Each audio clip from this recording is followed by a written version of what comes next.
ఎలా జరుగును అంటే ఇది నీకు నాకు అసాధ్యం, కానీ ఆయనకు అసాధ్యమైంది లేదు. ఆయనకు చేతకాంది లేదు. ఆయన పరిస్థితుల్ని ఎలాగైనా మార్చగలడు. రాజుల్ని అధముల్ని చేయగలడు, అధముల్ని రాజుల్ని చేయగలడు.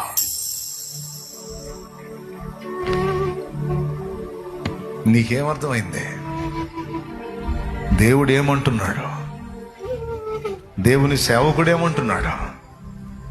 మనుషులు ఏమనుకుంటున్నారు? నా వాళ్ళు ఏమంటున్నారు? నేనేమంటున్నాను? ఇవన్నీ తీసి ఈ రోజుతో పక్కన పెట్టేస్తా. ఇప్పటిదాకా నువ్వు అనుకున్నావు ఏదో చెత్త తీసేయి. ఇప్పటిదాకా నీ వాళ్ళు ఏదో అన్నారు విన్నావు, ఆ చెత్త తీసేయి. ఈ పరిస్థితులు మారవు, ఈ జీవితం మారదు, నీ ఆత్మీయ స్థితి మారదు, నీ బ్రతుకు మారదు, నీ ఆరోగ్య స్థితిగతులు మారవు, ఈ జీవితం ఇంతే అని ఏమేం విన్నావో అవన్నీ తులిపేశాయి. ఇప్పుడు దేవుడు పలుకుతున్నాడు, విను. ఎండిపోయిన ఎముకలారా,